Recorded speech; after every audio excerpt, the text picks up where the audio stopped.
মালা নামের একটা ফাঁস গলায় দিয়ে আমার জীবন বরবাদ করে কি তোমার শান্তি হয়নি? কেন আরেকটা ফাঁস দিয়ে আমার মরে যাবার অধিকারটুকু কেড়ে দিতে চাইছো?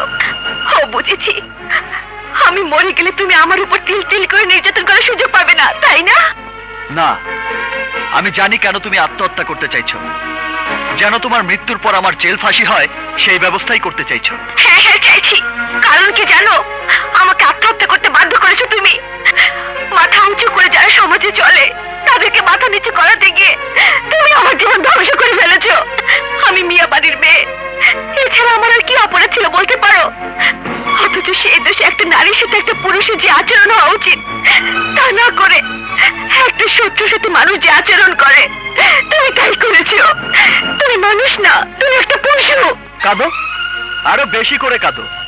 কাঁদলে তোমার মাথার ভেতর যে বদমতলব গুলো ক্রিকেট খেলছে তারা খেলা থামাবে, তোমার মাথা থেকে বদমতলব গুলো বিদায় নেবে।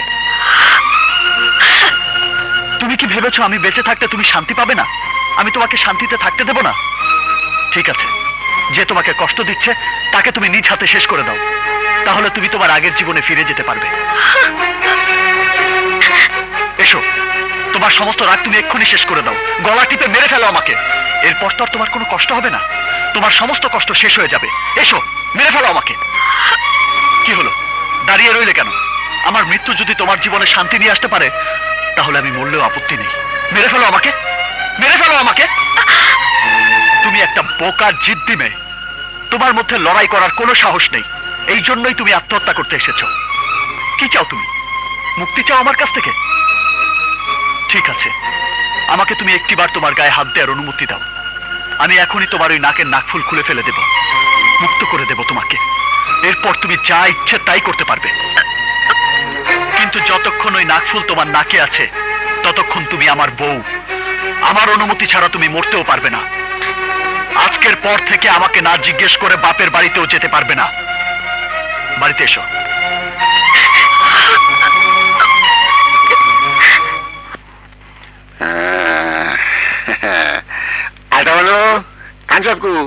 বাইরে গেছে, দেরি হইব। তাইলে ভাড়া করে একটা চা বানাই নিয়ে দুধ বেশি চিনি বেশি। আপনি কইলেই যাইতে হইব। আপনি যেমন চাকর আমিও তেমন চাকর।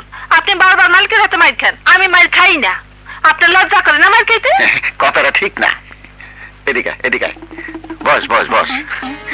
আসল ঘটনা তুই কিছুই জানোস না। তোর যদি কই কাউকে কবি না তো? না। তাইলে ওটা কর। আচ্ছা। আমি যখন ছোট আছিলাম তখন খুব সুন্দর আছিলাম। তখন বাসারে ফালায় জিনে আমার গালে চুমা দিছিল। তখন থেকে আমার গালের খাওয়াজানি শুরু। খালি থাপ্পড় মারতে হয়, থাপ্পড় মারতে হয়। অহন দিনের মধ্যে 36 বার গাল খাও যায়, খালি খাও যায়, খালি খাও যায়। অহন তুই কর এই খাওয়াজানি সারণের লেগে আমার একজন চাকর রাখতে হইতো। কি চাকর রাখতে হইতো না?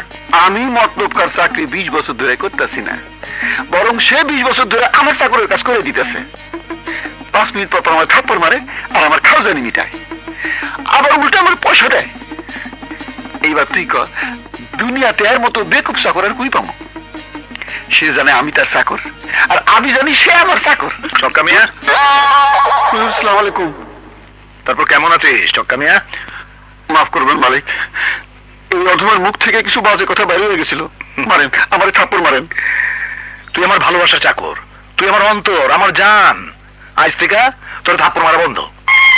এইটা আপনি কি কইতেছেন? যা বলছি সত্য বলছি, 100% সত্য বলছি। তুই যদি আমার সামনে বা পিছিয়ে দাঁড়িয়ে আমাকে গালিগালাজ করিস তাহলে তোকে মারা তো দূরের কথা, তোকে স্পর্শ পর্যন্ত করবো না, কারণ চাকরকে মারা অপাপ। আপনি সব কি কইতেছেন? কে আপনার এসব হাদিস শুনাইছে? আমি তো তুমি খারাপ, আপনার খেয়ে আপনার পোয়া, আপনার বদনাম করতেছি। বলেন আমার থাপ্পড় মারেন। তুই যত কিছুই করিস না কেন আমি তোকে মারবো না। তুই তোমার পরাণের বন্ধু, তোর উপরে অন্যায় করেছি, শুধু শুধু তোকে মেরেছি। এ বুদ্ধু নালায়ক, থাপ্পড় মার। না। আরে ওগুলো থাপ্পড় মার না। আরে সারা খাটের থাপ্পড় মার। না। এ হাতি থাপ্পড় মার। না। মার থাপ্পড় মার। না। তবু একটা থাপ্পড় মারবি না?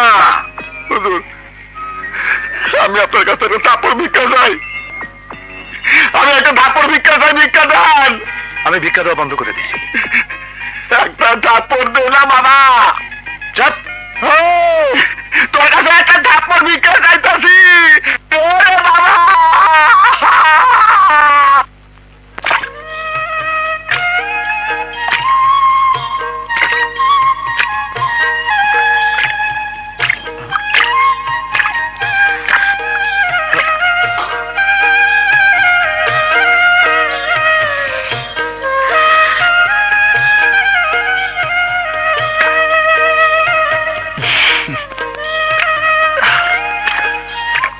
পানি দাও।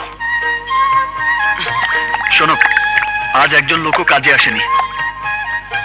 আমি একা কাজ করলে সন্ধ্যা পার হয়ে যাবে। আজ আমার সাথে সাথে তোমাকেও কাজ করতে হবে। আমি ভাত খাই, ততক্ষণে তুমি ধান লাগাও। যাও।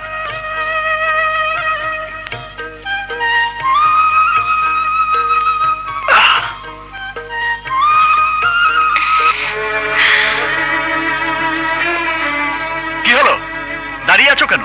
পায়ে কাঁধা ভরবে? ওই দিন তো খুব বলেছিলে এ আমাদের জমি, আমরা যা ইচ্ছে তাই করব। তো কাজ করো, ধান লাগাও।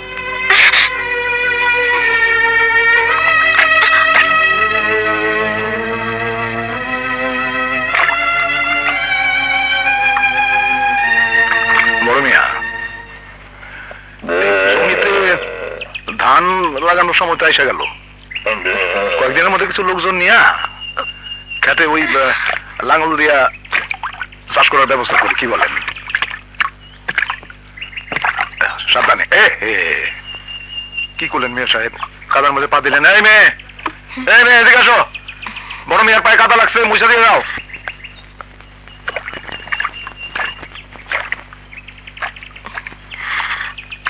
একটু ভালো করে মুছা দাও তো।